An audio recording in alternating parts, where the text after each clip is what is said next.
नमस्कार दोस्तों। आज मैं आपको रामायण की सबसे दुखद कहानी सुनाने जा रहा हूँ।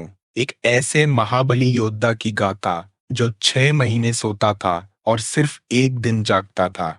कुंभकर्ण, जिसके नाम से स्वयं देवराज इंद्र भी कांपते थे, जिसकी शक्ति इतनी विशाल थी कि जब वो चलता था तो धरती हिल जाती थी। कुंभकर्ण का जन्म महान ऋषि विश्रवा और राक्षसी कैकसी के घर हुआ था। वह लंकापति रावण का छोटा और धर्मात्मा विभीषण का बड़ा भाई था। बचपन से ही कुंभकर्ण की भूख असाधारण थी। कहते हैं, एक बार के भोजन में वह सैकड़ों बकरे और हजारों मन अनाज खा जाता था। तीनों भाई स्वभाव से बिल्कुल अलग थे। रावण महत्वाकांक्षी और घमंडी था। कुंभकर्ण शक्तिशाली पर सरल हृदय था। विभीषण धर्म के मार्ग पर चलने वाला था। एक दिन तीनों भाइयों ने निश्चय किया कि वे ब्रह्मा जी को प्रसन्न करने के लिए कठोर तपस्या करेंगे। वे गोकर्ण वन में गए और हजारों वर्षों तक घोर तप किया। कुंभकर्ण की तपस्या सबसे भयंकर थी। उसने 10,000 वर्षों तक एक पैर पर खड़े होकर तप किया। उसकी तपस्या की अग्नि से वन के वृक्ष सूखने लगे। स्वर्ग में हलचल मच गई। इंद्र ने सोचा, यदि कुंभकर्ण ने इंद्रासन मांग लिया तो मेरा क्या होगा। उन्होंने तुरंत माता सरस्वती से प्रार्थना की।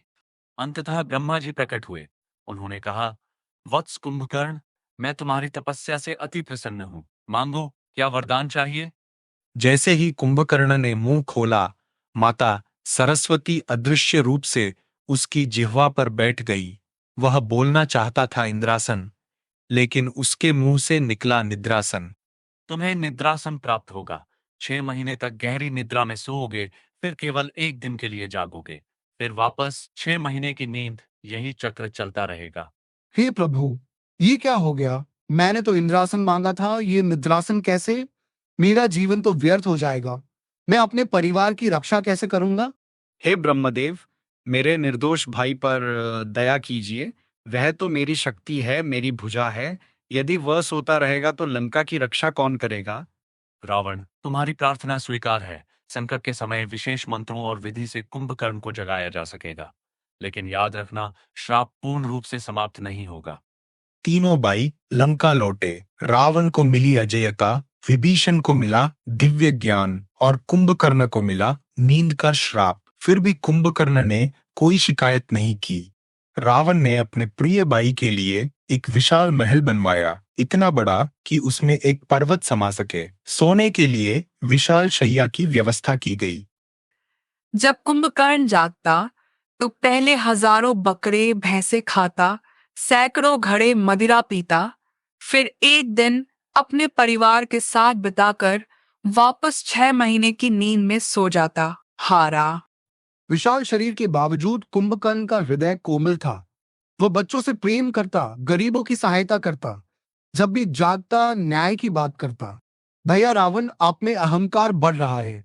ये आपके पतन का कारण बनेगा। देवताओं से बैर मत लीजिए, धर्म के अनुसार राज्य कीजिए। कुंभकर्ण, तुम सो जाओ अपनी नींद। मैं तीनों लोकों का स्वामी हूँ। मुझे उपदेश की आवश्यकता नहीं। मैं जो करता हूँ सोच समझकर करता हूँ। कुंभकर्ण भैया सत्य कहते हैं। रावण भैया, आपका अहंकार आपको ले डूबेगा। पर क्या करें, आप तो किसी की सुनते ही नहीं।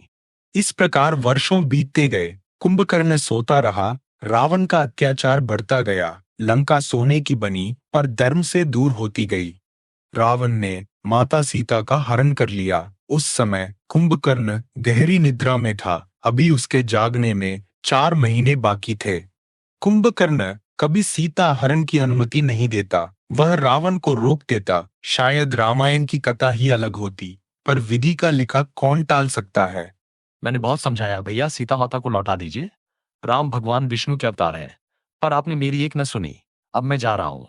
श्री राम की वानर सेना ने लंका पर चढ़ाई कर दी। समुद्र पर सेतु बनाकर करोड़ों वानर लंका पहुंच गए। युद्ध प्रारंभ हो गया। पहले प्रहस्त मारा गया, फिर अतिकाय वीरगति को प्राप्त हुआ। अक्षय कुमार भी नहीं रहा। मेघनाद बार बार घायल हो रहा था। अब केवल कुंभकर्ण ही मुझे बचा सकता है। वही इस वानर सेना को रोक सकता है। उसे तुरंत जगाओ, चाहे जो भी करना पड़े। हजारों राक्षस कुंभकर्ण को जगाने पहुंचे।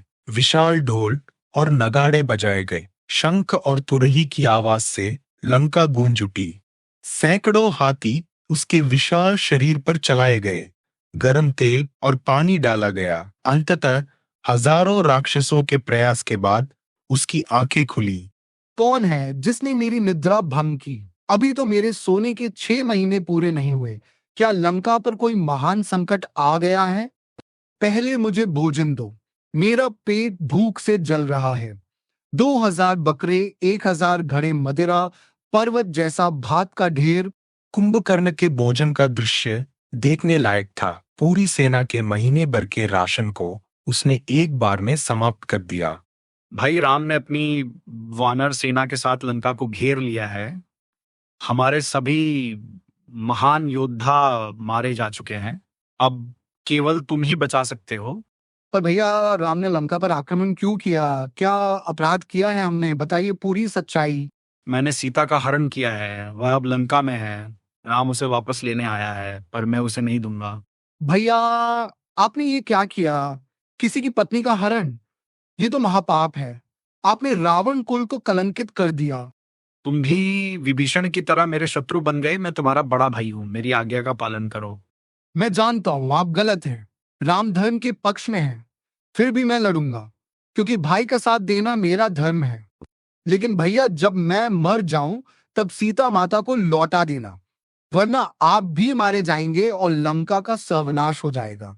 कुंभकर्ण ने अपने विशाल शस्त्र उठाए। त्रिशूल जो पर्वत के समान था, गदा जिससे धरती कांपती थी। जब कुंभकर्ण युद्ध भूमि में आया, उसके पैरों की आहट से समुद्र में लहरें उठ गईं। वानर सेना में हाहाकार मच गया। कुंभकर्ण ने हजारों वानरों को एक साथ पकड़कर मुंह में डाल दिया। उसके एक प्रहार से सैकड़ों वानर मारे गए। हनुमान जी ने अपना विशाल रूप धारण किया और कुंभकर्ण से युद्ध किया, पर कुंभकर्ण ने उन्हें पकड़कर दूर समुद्र में फेंक दिया। कुंभकर्ण ने वानरराज सुग्रीव को पकड़ लिया, पर सुग्रीव ने अपने तीक्ष्ण नाखूनों से उसका कान और नाक काट दी। युवराज अंगद ने वीरता से कुंभकर्ण का सामना किया, पर कुंभकर्ण के एक प्रहार से वे दूर जा गिरे। लक्ष्मण जी ने कुंभकर्ण पर अनेक बाण चलाए। कुंभकर्ण ने एक शक्ति फेंकी जिससे लक्ष्मण मूर्छित हो गए। अब स्वयं श्री राम युद्ध भूमि में आए। उनके आने से वानर सेना में फिर जोश आ गया। ये तो साक्षात भगवान विष्णु हैं। मैं धन्य हो गया जो मुझे प्रभु के दर्शन हुए। कुंभकर्ण, मैं तुम्हारी मजबूरी समझता हूँ। तुम निर्दोष हो। अभी भी समय है, मेरी शरण में आ जाओ। प्रभु, आप जगत के पालनहार हैं, पर रावण मेरा बड़ा भाई है। उसका साथ छोड़ना मेरे लिए असंभव है। हे राम, आपके हाथों मृत्यु पाना मेरा सौभाग्य होगा। मुझे मोक्ष मिलेगा। बस मेरे भाई को अंत में क्षमा कर देना। भयंकर युद्ध हुआ। कुंभकर्ण ने पर्वत उखाड़कर फेंके। राम ने अपने दिव्य बाणों से सब काट दिए।